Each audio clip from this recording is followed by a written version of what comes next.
हो आले आले आले. रागिणी मला सांग, हा राजन कमळीच्या गावी गेला होता म्हातारी सोबत, तो परत आला नाही तिच्या सोबत, हे तुम्हाला का नाही सांगितलंस? अगं मला काय माहिती, आणि मी काय म्हणते, तो येओ किंवा जाओ तिथे जाओ, मला काही फरक पडत नाही. त्याला काय करायचं ते करू दे ग. काही फरक पडत नाही म्हणजे काय? मूर्ख कुठली, काय वाटेल ते बोलशील तू? ग आयुष्यात कुठल्याच गोष्टीला महत्व द्यायचं हे कळत नाहीये का तुला? नाही कळत, अजिबात कळत नाही. बस खुश, हॅपी. आणि मी काय म्हणते, राजन तिथे गेला तर तुला काय प्रॉब्लेम आहे एवढा? ग इकडे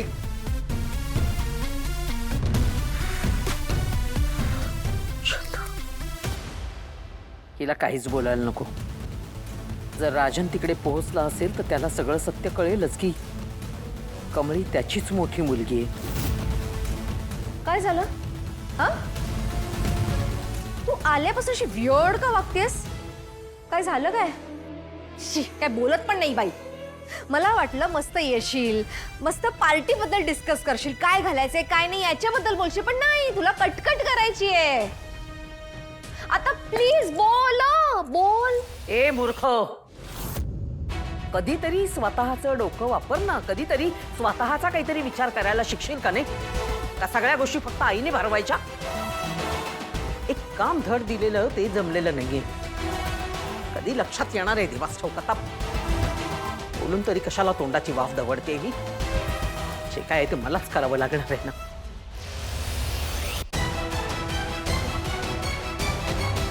हिला काय झालं?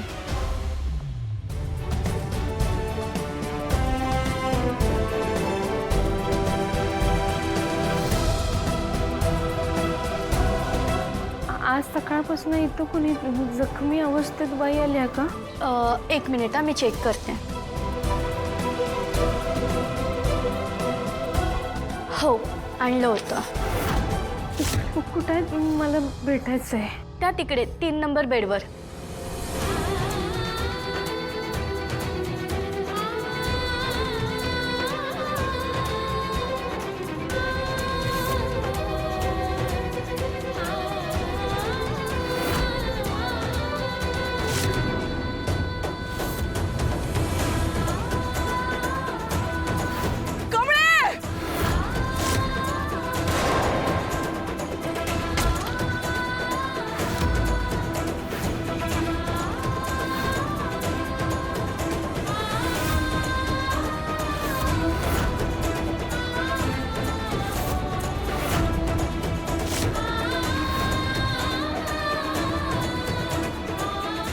आई तुळजे, ही माझी आईच असू दे ग.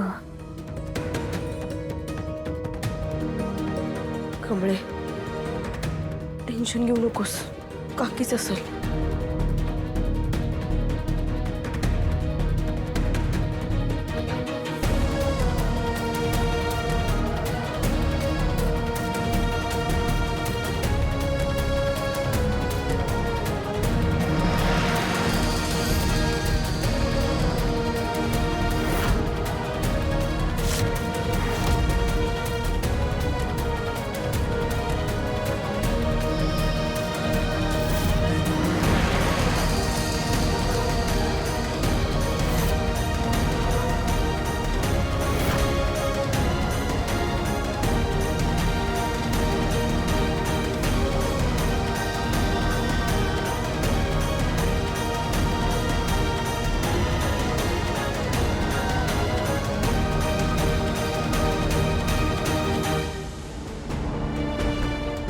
या सगळ्याची सुरुवात आई तुझ्यापासून झाली आहे.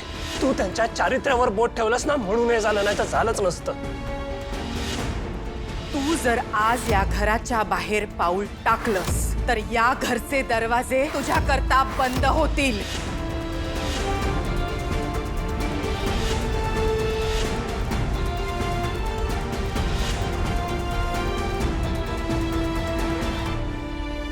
आई कसला विचार करताय?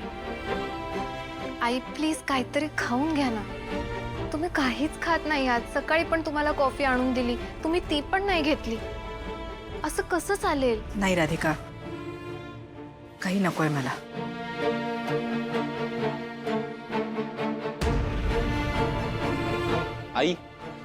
अगं मिस्टर सबनीसांचा कॉल आहे, आज आपली मीटिंग आहे ना महत्वाची. हॅलो, हा मिस्टर सबनीस बोला. हो माहिती आहे मला, आज आपली महत्वाची मीटिंग आहे. मी पोहोचतो थोड्या वेळात. ओके या, तुम्ही तयारी करून ठेवा सगळी. हां हे बघा आई, मला माहिती आहे तू नाराज आहेस, पण तू नको काळजी करूस, बिझनेसचं मी बघतो ना सगळं. हे बघ, तू तुझ्या खोलीत जा आणि आराम कर, तुला बरं वाटेल. मला माहिती आहे की तू ऋषीचा विचार करतेस. अगं पण त्याने तुझा विचार केला का?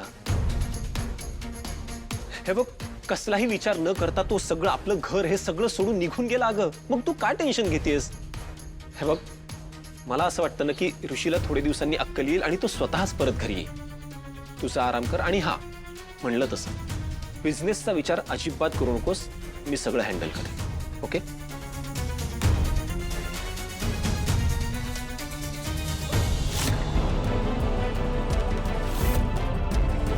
ऋषी घर सोडून गेलाय आणि तुला हसायला येतंय? ऋषी परत यावा असं वाटत नाहीये का तुला, की आनंद झालाय तो घर सोडून गेलाय याचा? राधिका, माझं सोड, तुझं काय ग? तुझा नवरा आता कंपनीचा एकमेव बॉस होणार आहे, ह्याचा आनंद नाही झालाय तुला? ऋषी जे वागलाय त्यामुळे आईला दुःख झालंय, आणि मी जर का आपला बिझनेस ग्रो केला तर आईला बरं वाटेल, ती खुश होईल. मी तिला ह्याच्यातनं बाहेर काढण्याचा प्रयत्न करतोय, आणि मी हे सगळं आईसाठी करतोय. आईसाठी? हो, आईसाठी. अरे हे बघ राधिका, तुला जर का बिझनेस मधलं काहीही कळत नसेल तर तुझी अक्कल पाजळू नकोस, कळलं? आणि मी तर म्हणतो ऋषी इथे काही दिवस न आलेलाच बरा, निदान आईचं डोकं तरी शांत होईल, कळलं? आता काय माझं तोंड बघत इथेच उभी राहणार आहेस का? नाश्ता वाढ मला.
सुधीर आलेत, डॉक्टरांना बोलवा ना.